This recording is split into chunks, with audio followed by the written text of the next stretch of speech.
Tenemos hoy por aquí con nosotros a Adriano Sánchez Roa. Adriano Sánchez Roa es secretario de Agricultura del Partido de la Liberación Dominicana y aspirante a senador nuevamente por la provincia Elías Piña. Buenos días, caballero. Buenos días a ustedes dos, muy contento de estar aquí en un programa de análisis. Muchísimas gracias. ¿Sabes que yo quería entrevistar a don Adriano? Porque hace mucho tiempo yo veo unas estadísticas en el Congreso donde se establecía que don Adriano y Félix Bautista competían Por la cantidad de proyectos. como los congresistas más productivos. ¿Eso era cierto?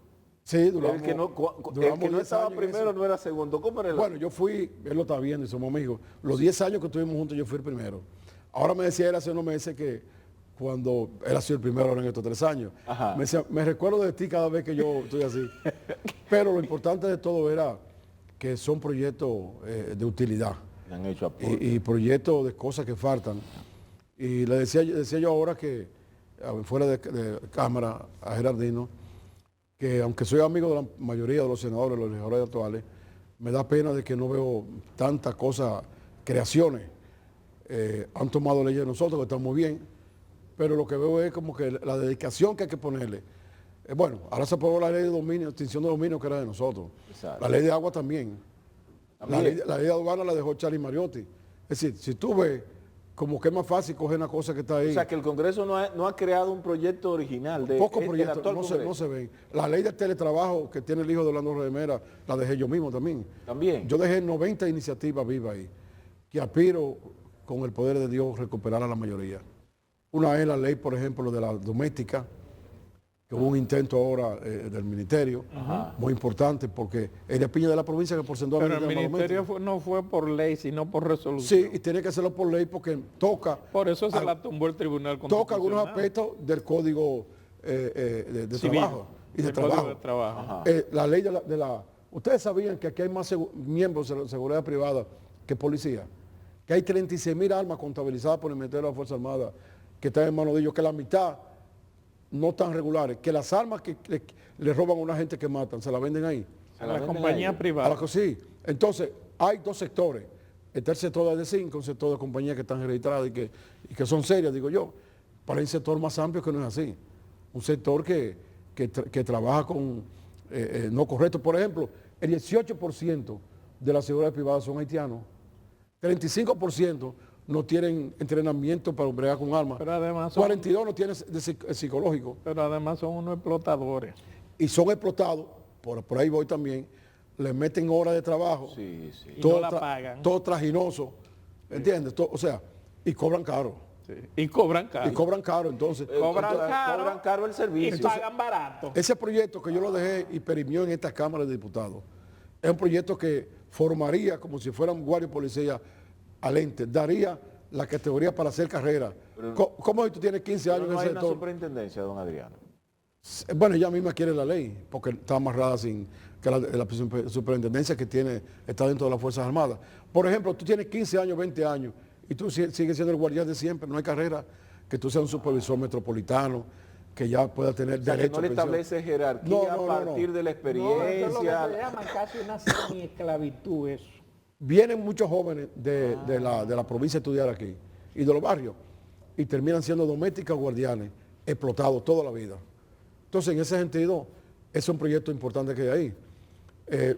Yo también tengo un proyecto sobre los cementerios, que es un caos que hay. Regular los cementerios. Aquí hay 2 millones y pico de personas de la pobreza extrema, quizás hay más ahora porque el actual gobierno, con su política de par del pueblo, ha creado más pobres extremos y pobres normales, que no tienen ninguna condición para cuando se fallece alguien, se le pueda dar un auxilio, y tienen que estar los ayuntamientos, las iglesias, etcétera. Es decir, yo pienso que hay muchos aspectos que en favor de lo que es la clase más necesitada hay que hacerlo. Por ejemplo, esa llama ley 8701, nosotros dejamos, junto con otros senadores, José Gito Jacín, Rubén Toyota, etcétera, dejamos un proyecto de ley que se trabajó por 3 años con las centrales sindicales, porque esa ley 8701 ha hecho más rico al rico y más pobre al pobre. Don Adriano, ¿Entiende? ¿Cuántos años usted duró siendo legislador? Bueno, 16, 14 en el Senado. Me imagino que en ese tiempo, en algún momento, usted estuvo dentro de las discusiones para la aprobación del nuevo Código Procesal Penal. Sí. Entonces, a su juicio, ya con la experiencia que usted ha tenido, y ahora que no está siendo legislador, sino que vuelve a correr nuevamente por la candidatura, ¿qué usted entiende que ha ocurrido que este Congreso no ha parido ese nuevo Código Procesal? Mira, yo fui autor junto con otros senadores, del proyecto que aprobó el Congreso, la Cámara de Diputados y los senadores, y se le envió al Poder Ejecutivo. Cuando llegó al Poder Ejecutivo, los sectores de las causales, digo yo, que tuvieron alguna presión, y el presidente lo envió para atrás para incluir las Digo causales. yo no, Adriano, tú sabes que ha habido presión en eso. Correcto, entonces nosotros, la mayoría de los senadores, que la sociedad se ha venido deteriorando, pero no podemos nosotros mismos legislar para que se acelere. Lo que hicieron fue que perimió, llegamos a probarlo. Ahora, ¿cuál es la idea que la tiene mucha gente y yo la tengo? Vamos a poner códigos sin las causales y vamos a adentrar. Sacar la causal. Y vamos a adentrarnos. Y si hay que hacer un plebiscito o lo que sea, yo no quiero las causales, pero yo me adapto a lo que diga el pueblo. Vamos a ver qué quiere el pueblo, si la quiere o no. Pero eso que usted plantea de un plebiscito sería interesante aquí para ese caso. Y ver qué para quiere el pueblo. preguntarle a la gente. Para preguntarle a la Claro. gente, y lo que decida la gente, eso es. Eso se aplica. Porque fíjense, el legislador tiene que actuar. Para ese caso se podría Sí, hacer un se plebiscito. puede hacer el plebiscito. Porque son para temas de interés nacional, Correcto, ¿verdad? un tema de sumo interés ¿Y nacional. con cuánto se convocaría ese plebiscito? No es que el Congreso pueda hacerlo. Si es personas individuales, ya necesitan Lo millares de hace la firmas. Junta. No es la Junta que lo hace. Bueno, en este caso el Congreso mismo puede hacerlo. No, pero quien hace la convocatoria a participar en el plebiscito. Bueno, si es para asuntos generalmente son electorales, las juntas. para el aspecto que le toque. Tú sabes que tenemos o tienen derecho de iniciativa a la Junta para los Asuntos Electorales. Exacto. Tienen, o sea, hay el Poder Ejecutivo y el Congreso para todo. Ajá. Pero eso tiene que ser Pero con, mira, una, eso con una sería- mayoría eso calificada. sería Y debe ser con una mayoría calificada de los 32 con 22 senadores que son las dos terceras partes. Ajá.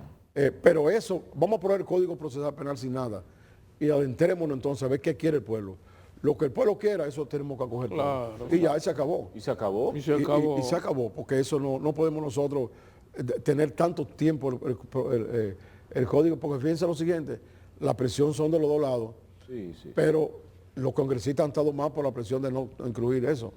De hecho, en el caso de nosotros y lo de ahora, tengo entendido que la mayoría es sin las procesales. ¿Por qué que nosotros necesitamos un código Y- procesal sí, penal? y le voy a Porque decir una cosa. Tenemos leyes obsoletas En totalmente. el caso, por ejemplo, de la mujer y el peligro de muerte ante un embarazo, yo recuerdo que Reinaldo hizo una exposición fenomenal, porque el artículo 35 de la Constitución prohíbe el aborto. El aborto. Por el 42 de la misma Constitución abre la puerta que ante la posibilidad de que haya un trance, el médico puede decir sobre una cosa u otra. No solamente lo que quiere decir que tenemos trancado y que las mujeres se van a morir.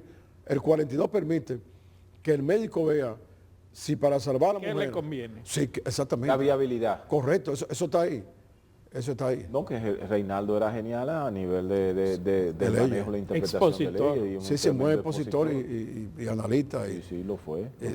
Bueno, fue un alumno de Tapi Pinar, ese fue su mentor. Sí, don Que Ramón Tapi Pinar Tapia fue el triunvirato fue. Sí. El triunvirato, Fue sí, de lo Ramón del Tapia triunvirato, sí, pero fue un abogado excepcional. Ya, hay pocos abogados ya, esos abogados No, de fue un fútbol de esa abogado época. excepcional, Sí, realmente. una cosa. Igual que Sánchez una de Morcel. las oficinas más importantes. Sí, del país. no abogado. ¿Y por qué corre Adriano Sánchez Roa nuevamente a senador? Mira, la realidad era que después que yo salí, yo aspiraba, cuando ganemos, ir a un cargo, porque como congresista se hace un buen papel, pero uno quiere aportar más a la sociedad y más a la provincia, y de un cargo se puede hacer. Sin embargo, el presidente, yo soy un hombre del partido, él me llamó, y como es una provincia quizá la mejor del PLD, y el senador Iván ya le había dicho que no quería ir, él se va a concentrar en cosas del partido, y entonces me llamó y me dijo que debía ir para nosotros mantener la provincia, y me dijo otra cosa también.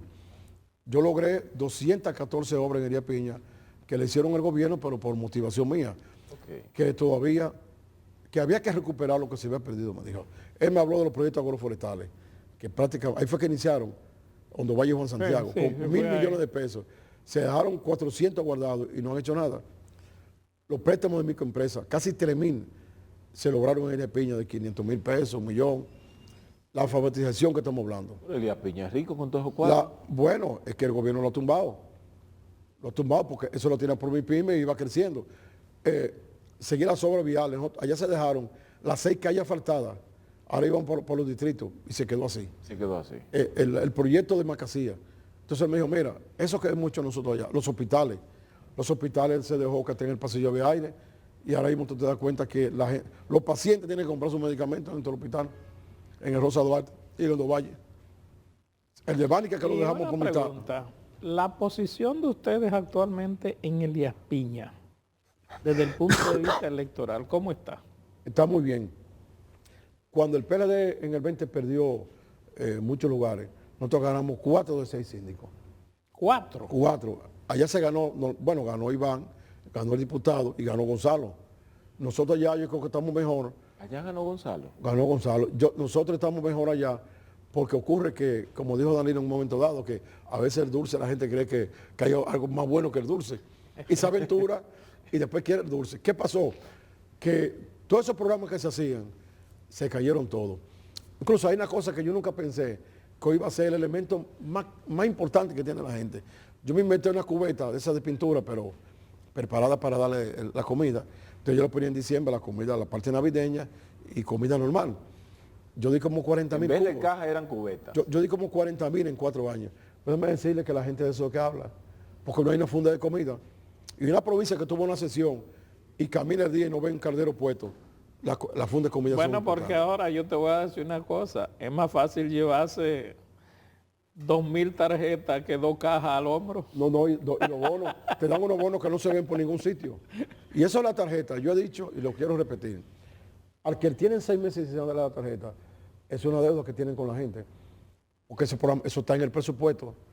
Porque ahora mismo hay gente que tiene casi un año que dejaron de darle la tarjeta. O sea, la doble. O sea, al que le dan una tarjeta y no le depositan. Correcto. Ellos dicen que la pusieron el doble, pero ahora ni sencilla ni doble. Entonces, la gente tiene que reclamar que ese dinero que es parte del presupuesto, el gobierno se lo dé. Porque cuando la gente que tiene la tarjeta te hace compromiso todos los meses, están endeudados, que le devuelva su dinero, que no sé, porque ahorita la arreglan para campaña y la ponen hasta la triple, para cuando pasen las elecciones engañarlo. Adriano, nosotros vimos, por ejemplo, que el Partido de la Liberación Dominicana, iniciado el proceso electoral, ahí mismo arrancó, lo tenía planificado y hay que reconocer que el PLD es una organización, es un partido organizado, pero tenía planificado esa marcha. Yo he definido que esa marcha le dio una bocanada al PLD y que unificó el criterio del PLD hacia su candidato. Sí. Y como que eso le dio nuevos aires al PLD. Esa marcha se iba a hacer en los momentos que nos tiraron los bombazos a nosotros, al Comité Central, que le tiraron los bombazos en el partido, y también allá en el Palacio de Justicia. Y el PLD, ellos decidieron, la dirección, no hacerla para no...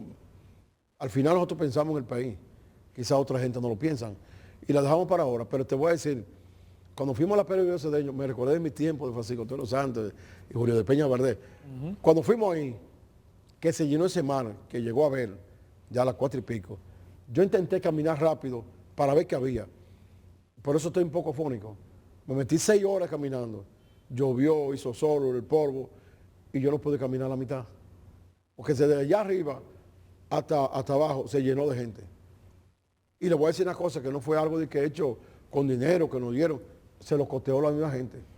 En los pueblos, los mismos militantes hicieron sus recolectas para venir con los vehículos. Es decir, fue algo que todo el mundo hablaba, ahí lo que hablaban era de cómo está el plátano, ahí lo que hablaban era de todos esos problemas que hay hoy.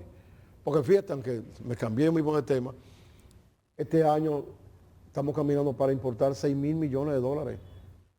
Y el año que Danilo dejó, no iba a llegar a 3.000 millones. Es el doble de importación. Aquí tú te das cuenta que se compró 84 millones de dólares en café. Entonces no se está produciendo. Estamos hablando que más de la mitad de la habichuela se compró fuera. Entonces no se está produciendo. Estamos hablando bueno, ustedes vieron que hasta la caña, dijeron porque ellos se descuidaron con los productores medianos y pequeños de leche, de caña.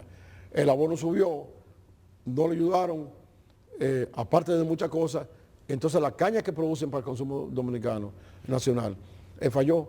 Y tú te das cuenta de esos pollos que vienen de Brasil, te das cuenta de la leche que ha crecido. Es decir, tú vas al supermercado y es verdad que tú lo cuentas abastecido. Como decía el anuncio de Agricultura, aquí hay de todo, pero de todo es importado. ¿Tú te imaginas que esos 3.000 millones que aumentaron en importaciones de dólares se lo hubiese comprado los productores nacionales? Entonces, ¿ahora qué está pasando? Mantiene como 400 especialistas cancelados. ¿Del AMPA? Sí, bueno, de los gremios, la AMPA, la ADIA. Okay. Aquí hay que preparar 3 millones de tareas de tierra. No han llegado nunca a 800.000. Tareas de tierra de gente pobre. Hay gente que no tiene con qué comer, que hay que preparársela. Como hace Estados Unidos. Estados Unidos subsidia a sus productores y Europa también. Consecuentemente tampoco están los materiales de siembra. ¿Entiendes? Tampoco... ¿Qué vamos a hacer con el asunto este? Ahora en el 25 se nos va a vencer el problema del arroz. ¿Qué va a pasar con eso?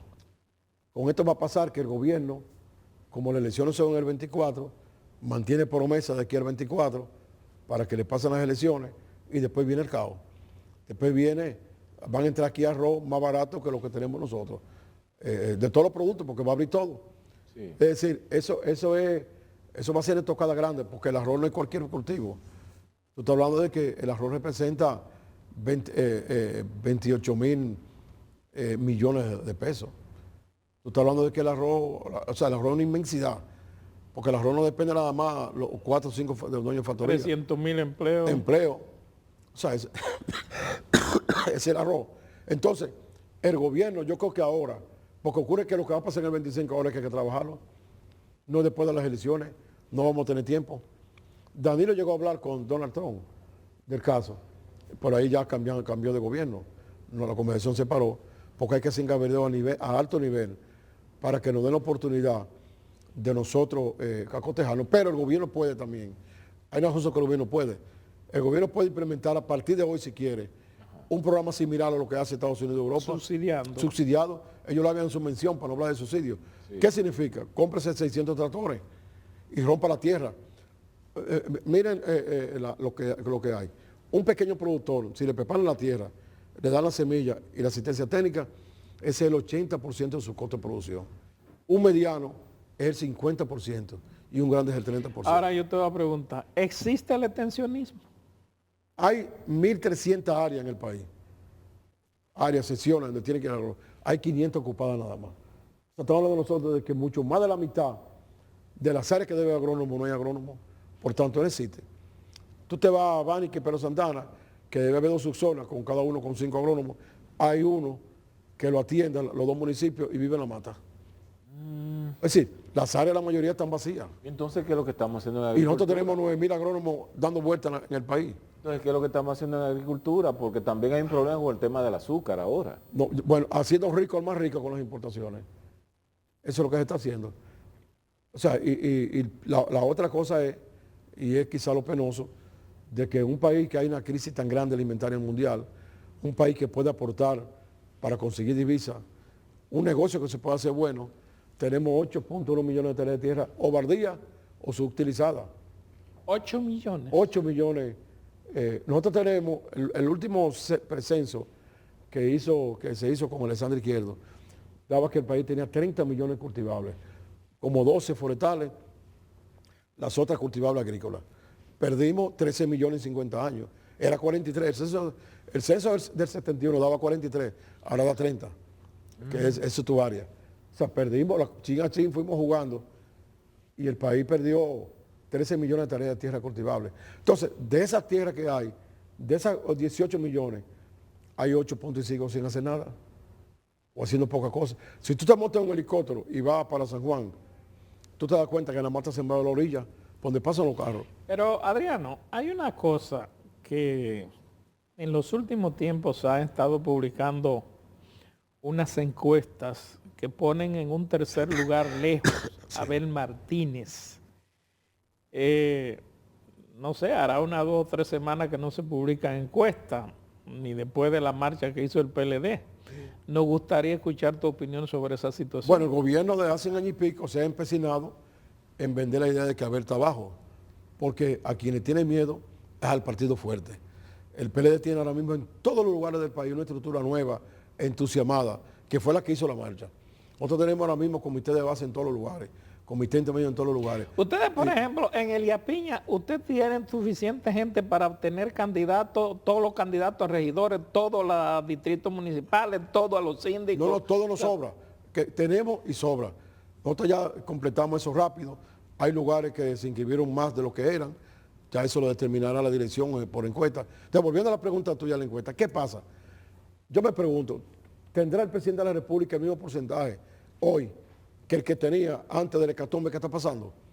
Se supone que como están los precios de los alimentos, que han subido más del doble muchos de ellos, se supone como está paralizada la economía, porque en realidad no hay obra por ningún... O sea, la inversión de capital es muy mínima. Se supone que el presidente no tiene la misma encuesta. Ahora, ¿qué pasa? Miren los candidatos. ¿Por qué el PLD escogió a Abel un año antes de lo que correspondía? Sabemos que Leonel fue 3 veces presidente. Sabemos que Abinader es el presidente. Abel ha sido exitoso, pero sectorial, en Santiago, en la Cámara de Diputados, en la justicia en Santiago. Lo cogimos un año antes para que Abel fuera y fuera subiendo. Y cuando llegue el momento de la escogencia, ahora en octubre o quizá en noviembre, ya esté a la par, porque Abel tiene una ventaja, que tiene la menor tasa de rechazo. Ya los que están ahí. Entonces, cuando se midan las encuestas, hay que medir la combinación partido-candidato. Sí, pero Adriano, usted conoce más de política que yo y de la idiosincrasia del dominicano más que yo. Y es cierto, Abel tiene la menor tasa de rechazo, pero la tendencia del dominicano es a votar por el que entiende que está seguro que va a ganar. Entonces Abel no tiene esa percepción y estamos hablando de que hay un hombre que fue presidente 3 veces y hay un hombre que no se ha decidido, pero que ya pasó por la presidencia y se supone que tiene cierta madurez de Estado. Abel no tiene esa madurez. Lo primero que quiero decir es que los presidentes pierden. Aunque Abinader sea presidente, los presidentes pierden también. Y aquí han perdido muchos presidentes. Sí, y presidente de la categoría de Balaguer. Y presidente de Hipólito, que hizo 2 primeros años buenos y después con el asunto del banco. Fíjate lo siguiente, Leonel fue candidato en el 20. Sí. Porque si es por la personalidad se probó de él ya. Se probó. Sacó casi un 8, pero de su partido 4 y pico. Y los otros del Partido Reformista. Que no va a ir con él, sino va aparentemente con el PRM. Entonces, ¿qué ocurre? Que hay que medir el partido, porque tú puedes tener lo que tú tengas. Y como decía el propio Balaguer, se gana en la mesa, en el colegio. Cuando tú tengas un colegio ahí, y tú tengas cuadro importante del PLD, y la Fuerza del Pueblo casi no tenga, porque no tiene cuadro en muchos sitios, ¿quién va a ganar en esa mesa? El que tenga la destreza. Entonces hay que medir la posición del partido y la posición del candidato y combinarlo. Porque Abel no va a ser candidato solo, ni tampoco Leonel ni Abinader. Van a ser candidatos con la fuerza que tiene su partido en las 17,000 mesas, colegio. ¿Entiendes? Son 17,000. 17,000, pues llega a casi 18, sí. que hay. Colegio en el país. Entonces, ¿Cuántos votantes vamos a tener para esta próxima elección? Yo creo que estamos como por 8 millones, ya. ¿Por 8? 7 y pico largo. Ha ido creciendo. No nos han dado los resultados del censo. Hay que ver. Bueno, ya no es creíble. Porque lo que hizo el gobierno no es creíble. Porque primero es que muchos ni entregaron porque no le pagaron. Pues el problema del gobierno es que no paga. Al sector agropecuario el gobierno le debe 2,000 millones de pesos a los infelices. 205 le debe a los cebolleros. 760 al arroz. 300 a los de máquinas de los tractores. La tierra que se ha preparado, la ha preparado el sector privado que siempre preparaba y no lo han pagado en los 3 años. Ahí están los sanjuaneros protestando que es donde más hay tractores así. Adriano, se nos acabó el tiempo. Gracias por todo esto. Antes de eso, yo quiero decir y elogiar a Gerardino porque desde muchos años no teníamos comunicadores que analizaran de la época de nuestro amigo Ramón Pollo Báez. Y Gerardino esta etapa ha estado analizando la cosa. No podemos ver la cosa como tan cosmética. Hay que ver la cosa con sus análisis. De manera que yo con los pies en la tierra. Te felicito por el trabajo que viene haciendo. En favor del país. Muchísimas gracias, señoras y señores. A ustedes gracias también. Nos vemos mañana. Él está aterrizado, sí. Sí. Está aterrizado.